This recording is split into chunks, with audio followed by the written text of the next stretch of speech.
Сәлем достар, менің каналыма қош келдіңіздер. Бүгін сіздермен өте тез жасалатын және де дәмді болып шығатын қатпарлы қамырдан жасалатын өте дәмді бәліштердің рецептімен бөлісемін. Менімен бірге болыңыздар. Бізге керек ингредиенттер ол қатпарлы қамыр, банан, алма және бір жұмыртқа. Алманы кішірек төртбұрышты етіп және де жапырақтап тураймыз. Ал бананды тек қана жапырақтап тураймыз. Ал енді қамырымызға кірісеміз. Оны осылай екіге бөліп аламыз. Кішірегін аламыз да ұзын төртбұрышты етіп жаямыз. Міне видеодағындай. Енді осы жайып болғаннан кейін пышақтың көмегімен осындай тілімдерге бөліп аламыз.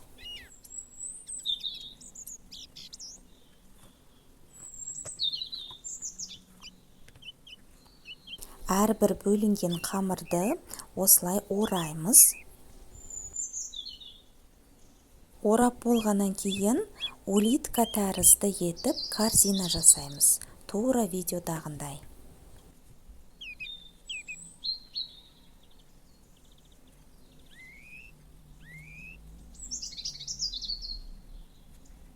Міне бізде іші шұңқырлау корзина болып шығады.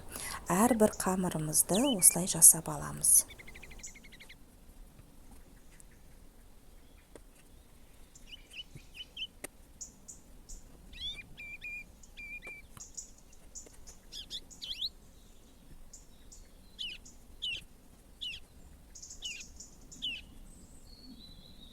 Ендігі формамыздан біз кәдімгі бұрынғы совет уақытындағы язычки деген бәлішті жасаймыз. Ол оп-оңай төртбұрышты етіп қамырымызды жайып аламыз. Одан кейін шетінен осындай тілімдерді жасаймыз да алмамызды саламыз салмасына және де тура видеодағындай міне осылай тілім жасаған бөлігін үстінен жауып шет-шетін осылай біріктіреміз. Міне дайын.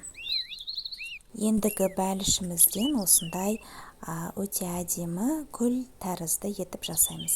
Негізі варианттар өте көп. Сіздердің фантазияларыңызға қарай, қалай жасағыларыңыз келеді, солай жасасаңыздар болады. Енді корзинкаларымызды алма мен бананға толтырамыз.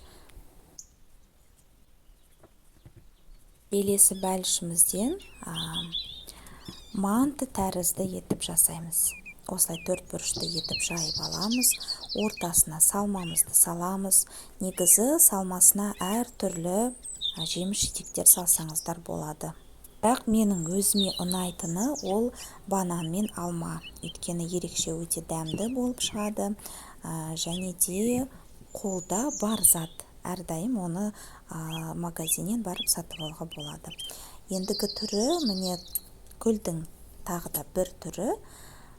Осылай шет-шетінен жинап аламыз да өте әдемі болып шығады.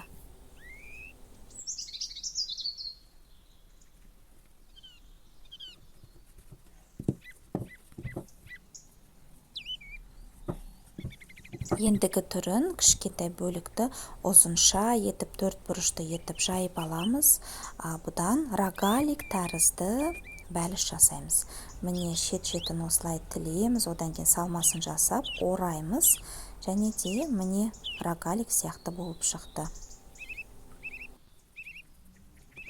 Ендігі бәлішімізді осындай төртбұрышты етіп жаямыз. Екі шетін осылай кесеміз де ортасына әртүрлі салмамызды саламыз, және де осылай біріктіреміз. Міне осындай әдемі болып шығады. Ал келесі қамырымызды үш бұрышты етіп осылай жаямыз да шет-шетін осылай тіліп аламыз, ортасына салмасын салып, міне осылай видеодағындай біріктіреміз. Өте әдемі болып шығады. Міне енді дайын болған біздің бәліштерімізді 180 градуста қызып тұрған пеште 20 минуттай пісіреміз. Міндетті түрде әрбір бәліштің үстін жұмыртқамен жағып шығыңыздар.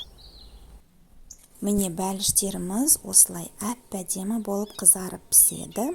Міндетті түрде жасап көріңіздер, сіздердің балаларыңызға, отбасыларыңызға ұнайтынына мен 100% кепіл беремін.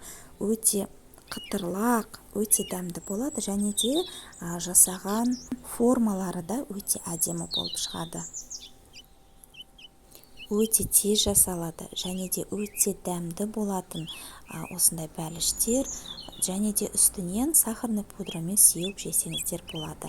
Негізі бұл бәліштерді ыстықта жесеңіздер де, суықта жесеңіздер де өте дәмді. Және де міндетті түрде менің рецептімен жасап көріңіздер, достарыңызбен, отбасыларыңызға таратып, видеоны бөлісіңіздер. Келесі кездескенше күн жарық.